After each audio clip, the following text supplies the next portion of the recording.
According to research led by Queen Mary University of London, nutritional interventions used to combat child undernutrition in low and middle-income countries should focus on gut microbiome development rather than just human nutritional needs in order to improve child growth and development more effectively.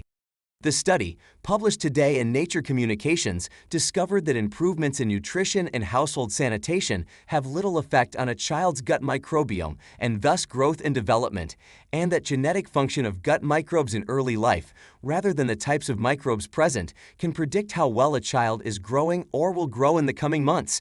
This is one of the first studies to look at the development of the gut microbiome in low and middle-income countries.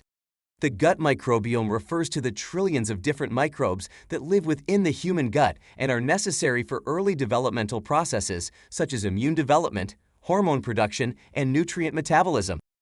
Until now, the majority of research on the role of the gut microbiome in child development has come from high-income settings rather than low- and middle-income countries, where childhood infections and mortality are much higher and undernutrition affects more than 1 in every 5 children. Researchers from Queen Mary University of London, the University of British Columbia, and Devil's Staircase Consulting in Canada conducted the study. The researchers used metagenome sequencing technologies to examine the gut microbiome of 335 children aged 1 to 18 months from rural Zimbabwe. As part of the Sanitation Hygiene Infant Nutrition Efficacy (SHINE) randomized control trial, the children received 2 interventions.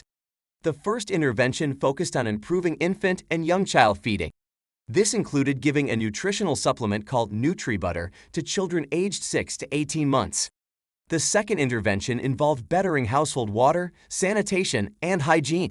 This began during pregnancy and included the construction of new pit latrines, hand washing stations, chlorinated drinking water, and dedicated child playpens.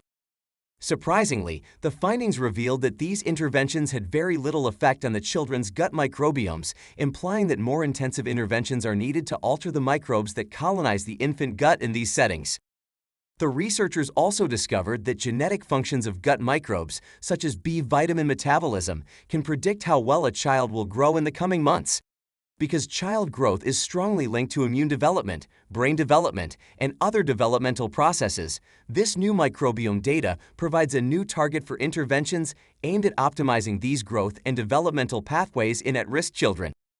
This study provides the scientific community with a very large resource of gut microbiome data from children in a rural, non-Western setting throughout early childhood, which will allow researchers around the world to analyze and compare with similar data sets from children in high-income settings, said first author Dr. Ruari Robertson of Queen Mary University of London. This study also provides important data for public health in low- and middle-income countries, where childhood infections, diarrheal disease, child mortality, and undernutrition are much more common.